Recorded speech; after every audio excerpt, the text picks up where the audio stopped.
Hello everyone, मैं हूं Ram. Session 40 of मार्ग ERP में आप सभी का स्वागत है। प्रीवियस सेशंस में हमने सीखा था रीऑर्डर मैनेजमेंट के अंदर शॉर्टेज बेस और सेल्स बेस के बेस पर किस तरीके से आप रीऑर्डर जनरेट कर सकते हैं। आज की क्लास में जो हम सीखने जा रहे हैं मिनिमम के बेस पर किस तरीके से रीऑर्डर आप जनरेट कर सकते हैं। तो चलिए एक बार हम देखते हैं कि सॉफ्टवेयर में किस तरीके से काम करता है, लेकिन उससे पहले हम ये जान लेते हैं कि मिनिमम कैसे काम करता है सॉफ्टवेयर के अंदर।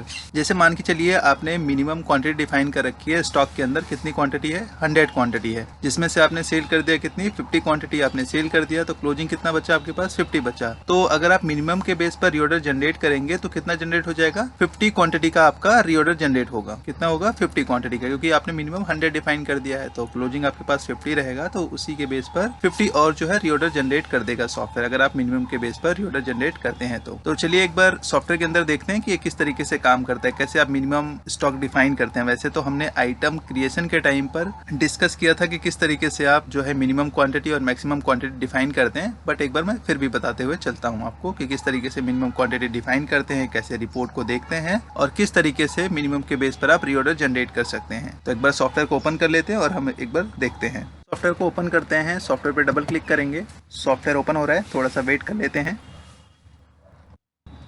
सॉफ्टवेयर ओपन हो गया है। अभी हम इसको सभी को बैक कर देते हैं। बैक करके आप कहाँ पर आ जाएंगे, मार्केट वे पे आ जाएंगे।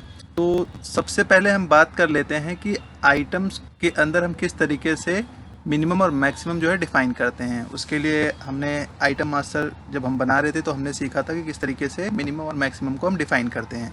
तो मैं एक बार Ctrl+I प्रेस करता हूँ, आइटम लिस्ट पे जाएंगे। यहाँ पर कोई भी आइटम्स आप यहाँ पर देखोगे, जैसे मैंने कहा कोई भी आइटम ले लेता हूँ, मान के चलिए मैंने कहा बीका सूट ले लेता हूँ। यहाँ पर F3 प्रेस करोगे तो यहाँ पर देखो मैंने ऑलरेडी डिफाइन कर रखा है कि मिनिमम क्वांटिटी कितनी होनी चाहिए, 100 क्वांटिटी और मैक्सिमम 300 क्वांटिटी है। तो मैंने इसके अंदर डिफाइन कर रखा है। अब हमारे पास देखोगे तो बीका सूट की कितनी क्वांटिटी है, 100 पीसेज है हमारे पास। तो मैं इसी को सेल आउट कर देता हूँ। चलिए मैं एक सेल आउट कर देता हूँ क्योंकि मिनिमम से कम चाहिए मुझे। उसी के बेस पर आप रीऑर्डर जनरेट करेंगे। तो मैं यहाँ पर Alt 10 प्रेस करता हूँ। Alt 10 प्रेस करने के बाद यहाँ पर मैं एक सेल बिल बना देता हूँ। कोई भी मान के चलिए मैंने कहा यहाँ पर पी मोहन है, यहाँ पर एंटर करते हैं। एंटर करने के बाद यहाँ पर आइटम्स को सिलेक्ट कर लेंगे। आइटम्स जो है हमारा बीका सूल का एग्जाम्पल लेके चलते हैं। मान के चलिए 100 था, 100 में से हमने 50 को सेल आउट कर देते हैं, 50 क्वान्टिटी सेल आउट कर देते हैं और टाइप की करवा के आप यहाँ पर सेव कर देंगे। एंटर करने के बाद यहाँ पर देखोगे आपको कुछ नहीं करना, सिंपली आपको सेव कर देना है। यहाँ पर सेव कर दिया हमने यहाँ पर Ctrl+W के साथ। अब एक बार हम चेक करते हैं अपनी इन्वेंट्री को। इसके लिए हमने क्या किया, Ctrl+I प्रेस करते हैं। यहाँ पर देखोगे तभी हमारे पास कितनी क्वांटिटी है, 50 क्वांटिटी। अब मुझे यहाँ पर देखिए कि हमारे पास मल्टीपल आइटम्स है। अब मुझे ये देखना है कि किस में जो है मिनिमम क्वांटिटी से कम है आइटम्स। तो अगर उसकी रिपोर्ट देखनी है तो रिपोर्ट कहाँ से देखेंगे आप जाएंगे यहाँ पर स्टॉक मेन्यू के अंदर। यहाँ पर देखोगे आपके पास ऑप्शन आता है मिनिमम लेवल स्टॉक। एंटर करेंगे आप यहाँ पर। जैसे एंटर करते हैं यहाँ पर देखोगे तो आपको कंपनी वाइज देखना है। अगर कंपनी वाइज देखना है तो आप यहाँ पर यस करेंगे। मैंने कहा नो, मुझे कंपनी वाइज नहीं सभी का देखना है। आप सेलेक्ट भी कर सकते हैं बट मैंने नो कर दिया यहाँ पर, तो सभी ही आ जाएंगे। कब से देखना है स्टॉक एज ऑन डेट, तो आप डेट यहाँ पर एंटर कर सकते हैं। अवेलेबल स्टॉक देखना है, मैंने कहा सारे देखना है तो होल्ड कर दिया मैंने यहाँ पर। अगर आपको सोल्ट वाइज देखना है तो आप यहाँ पर सोल्ट वाइज भी सिलेक्ट कर सकते हैं और यहाँ पर एक्सेप्ट कर देंगे। तो देखोगे तो हमारे पास अभी बीका सूल का ही किया था हमने, क्योंकि हमारे पास जो मिनिमम क्वांटिटी से कम है वो किसका है, केवल बीका सूल का दिखा रहा है कि मिनिमम क्वांटिटी हमने 100 डिफाइन किया था, जबकि हमारे पास जो स्टॉक है कितना है, 50 क्वांटिटी है। तो रिक्वायरमेंट कितने की है हमारे पास, 50 का रिक्वायरमेंट है अभी। तो इसी के बेस पर हम क्या करेंगे, रीऑर्डर को जनरेट करके हम देखेंगे किस तरीके से रीऑर्डर को हम जनरेट कर सकते हैं। इसके लिए मैं बैक कर देता हूँ यहाँ पर। और हमने प्रीवियस क्लास में सीखा था कि किस तरीके से रीऑर्डर को हम जनरेट करते हैं, प्रोसेस क्या होता है। उसके लिए आप कहाँ पर जाते हैं, ट्रांजेक्शन्स मेन्यू में जाओगे आप। यहाँ पर देखोगे परचेज ऑर्डर का ऑप्शन आता है। न्यू पर जाएंगे आप। यहाँ पर न्यू पर जाने के बाद आप रीऑर्डर मैनेजमेंट पे जाएंगे। उसके बाद यहाँ पर रीऑर्डर ले लेंगे। हमने प्रीवियस क्लास में ऑटो, मैनुअल और सिलेक्टेड में हमने ऑटो कर लिया था, सिलेक्टेड कर लिया था कि किस तरीके से ऑटो काम करता है। ऑटो का मतलब क्या होता है कि जिससे हमने लास्ट टाइम परचेज किया होगा उसी को ऑर्डर चला जाएगा। सिलेक्टेड का मतलब क्या होता है कि आप यहीं पर सिलेक्ट कर सकते हो अपने सप्लायर को। मैनुअल का मतलब क्या होता है कि आप ऑर्डर देते टाइम आप जो करेंगे वहाँ पर आप सप्लायर को सिलेक्ट कर सकते हैं। तो मैंने भी यहाँ पर मैनुअल ले लिया है। कंपनी वाइज करना है तो कंपनी वाइज करना है तो यस करेंगे, नहीं तो नो कर देंगे। मैंने कहा नहीं, जितने भी हैं उसी के अनुसार मिनिमम क्वांटिटी के अनुसार सारे ही आ जाए, तो मैंने नो कर दिया यहाँ पर। किसके बेस पर, यहाँ पर रीऑर्डर बेस ऑन फार्मूला, तो आप यहाँ पर सिलेक्ट कर सकते हैं। तो मैंने कहा जो हमारा मेथड है वो है मिनिमम का है, तो मैंने यहाँ पर मिनिमम डिफाइन कर देते हैं, मिनिमम लेवल। जैसे ही एंटर करता हूँ यहाँ पर, अब पूछता है यहाँ पर सभी आइटम्स लेना है या सेल आइटम, किसके बेस पर, मैंने कहा ऑल आइटम जो भी कम है उसके हिसाब से तो मैंने उसे सिलेक्ट कर लिया ऑल आइटम्स। स्टोर वगैरह अगर आपको चेक करवाना है तो आप यहाँ पर यस कर देंगे, नहीं तो नो कर देंगे। मैंने यहाँ पर ले लिया है, एंटर कर देते हैं और सिंपली आपको एंटर करके जनरेट कर देना है, जनरेट रीऑर्डर्स।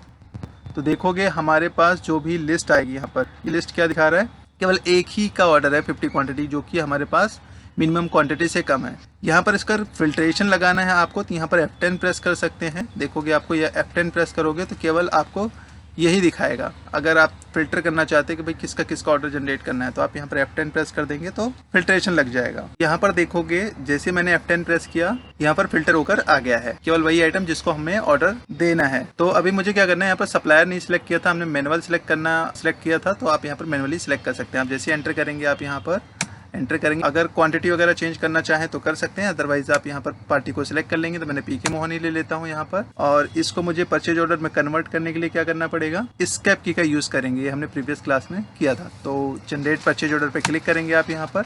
इसे एक पार्ट में करना है या दो पार्ट में करना है, तो हमने एक पार्ट का मतलब समझ लिया था, दो पार्ट का मतलब समझते हैं। मैं यहाँ पर 2 एंटर जैसे 2 एंटर करता हूँ यहाँ पर, ये 2 पार्ट में हो जाएगा। मतलब 25 क्वांटिटी का परचेज ऑर्डर एक बार में जनरेट होगा और 25 क्वांटिटी का परचेज ऑर्डर एक बार में जनरेट होगा, मतलब 2 बार में हो जाएगा, 25-25 करके जनरेट होगा। तो मैं जनरेट पे क्लिक करता हूँ, यहाँ पर एंटर कर देता हूँ, टेक्स्ट को यस कर देता हूँ, यहाँ पर यस कर देंगे यहाँ पर। तो देखोगे 25 क्वांटिटी का एक बार में जनरेट हुआ, 2 पार्ट का मतलब ये होता है। मैं इसे कर देता हूँ सेव, यहाँ पर Ctrl+W के साथ एस्केप कर देते हैं। देखोगे दोबारा से मैं इसको भी सेव कर देता हूँ इसी तरीके से, तो 25 क्वांटिटी का दोबारा जनरेट हो गया। तो 2 बार क्या हो गया आपका, यहाँ पर मैंने इसे सेव कर देता हूँ, सेव हो गया हमारा। 2 बार में हमारा क्या हो गया, जनरेट हो गया परचेज ऑर्डर। मैं बैक करता हूँ, यहाँ पर Ctrl+I करता हूँ, तो यहाँ पर देखोगे अभी कोई भी इम्पैक्ट नहीं पड़ेगा, क्योंकि ऑर्डर का जो इम्पैक्ट होता है ये इन्वेंट्री पे नहीं पड़ता है। ये हमने परचेज ऑर्डर प्रोसेसिंग में सीखा था। तो अगर नहीं देखा आप लोगों ने प्रीवियस क्लासेस को, तो आप सीरीज वाइज जाकर देख सकते हैं, सेशन वाइज सेशन। मैं बैक कर देता हूँ यहाँ पर। अब मैं इस ऑर्डर को परचेज में कन्वर्ट करने के लिए मैं Alt+P प्रेस करता हूँ यहाँ पर। मान के चलिए हमने स्टॉक को रिसीव कर दिया जो ऑर्डर दिया था, तो फिर कैसे करेंगे आप, यहाँ पर आप ले लेंगे पीके मोहन, एंटर करेंगे यहाँ पर सप्लाई इनवॉइस नंबर, डेट, यहाँ पर एंटर करने के बाद यहाँ पर टैक्स अगर अप्लीकेबल है तो यस करेंगे। अब यहाँ पर देखोगे तो इसे क्या कर लेना है, सिलेक्ट कर देना है, क्योंकि हमने पहले भी ऑर्डर दे रखा है इसमें, तो ये दिखा रहा है। तो आप अगर पहले भी ऑर्डर दे रखे हैं और सभी का जो आइटम्स है एक साथ उन्होंने बिल रेज कर दिया, तो आप एक तरीके से इसको सिलेक्ट कर लेंगे स्पेस बार से। जैसे सेलेक्ट कर लेते हैं यहाँ पर, तो तीनों जो ऑर्डर होंगे वो लोड हो जाएंगे। यहाँ पर एंटर कर देते हैं हम, यहाँ पर ये देखोगे बीका सूल का 25-25 का जो अभी हमने 2 बनाया था ये हो गया, और ये हमने पहले एक ऑर्डर दिया था पीके मोहन को एसबिन कैप का, तो यहाँ पर तीनों आपको जनरेट होकर दिखा रहा है। अब इसको टाइप की करवा के सेव कर देंगे, यहाँ पर कुछ इस तरीके से आप सेव कर देंगे। एंटर करने के बाद आप यहाँ पर सेव कर देंगे, तो देखोगे आपका परचेज बिल में कन्वर्ट हो गया है आपका परचेज ऑर्डर। तो अगर आपको मैं आइटम लिस्ट में दिखाऊं, Ctrl+I प्रेस करता हूं, तो यहाँ पर देखोगे आपका बीकासूल 100 क्वांटिटी हो गया। अगर अब हम स्टॉक को चेक करते हैं मिनिमम क्वांटिटी को, तो देखोगे आपके पास यहाँ पर स्टॉक में जाओगे, मिनिमम लेवल स्टॉक में आएंगे आप यहाँ पर। तो मैं एंटर करके आपको दोबारा देखता हूँ, होल्ड कर देते हैं इसको दोबारा से। मैंने कहा मुझे सारा ही देखना है, तो होल्ड कर दिया मैंने यहाँ पर और एक्सेप्ट कर देते हैं। तो देखोगे नो रिकॉर्ड फाउंड बता रहा है, क्योंकि हमने जो मिनिमम क्वांटिटी थी उसके बेस पर हमने रीऑर्डर जनरेट कर दिया है। तो इस तरीके से आप मिनिमम के बेस पर जो है रीऑर्डर जनरेट कर सकते हैं। इससे क्या होगा कि आपका आइटम इतना भी कम नहीं होगा कि शॉर्टेज हो जाए, और इतना ज़्यादा भी नहीं होगा कि वेस्टेज हो जाए। तो इस तरीके से मिनिमम के बेस पर आप रीऑर्डर जनरेट कर सकते हैं। आज के लिए फ़िलहाल हम इतना ही करेंगे, बाकी हम नेक्स्ट क्लास में कुछ न्यू टॉपिक के साथ आएंगे, इंपॉर्टेंट टॉपिक के साथ, बाकी हम नेक्स्ट क्लास में करेंगे। तो आज की क्लास में हमने क्या सीखा, रीऑर्डर मैनेजमेंट के अंदर मिनिमम स्टॉक मेथड को किस तरीके से मिनिमम के बेस पर आप जो है रीऑर्डर जनरेट कर सकते हैं। अगर आप लोगों को कुछ क्वेरीज हो इससे रिलेटेड, रीऑर्डर से रिलेटेड कुछ और जानना चाहते हो, तो आप लोग कमेंट बॉक्स में मैसेज कर सकते हैं। आज के लिए फिलहाल हम इतना ही करेंगे, बाकी हम इसको नेक्स्ट सेशंस में करेंगे। अगर आप लोगों को वीडियो पसंद आई हो तो लाइक कीजिएगा, सब्सक्राइब कीजिएगा, शेयर कीजिएगा, और कुछ क्वेरीज हो तो कमेंट कीजिएगा। Thank you.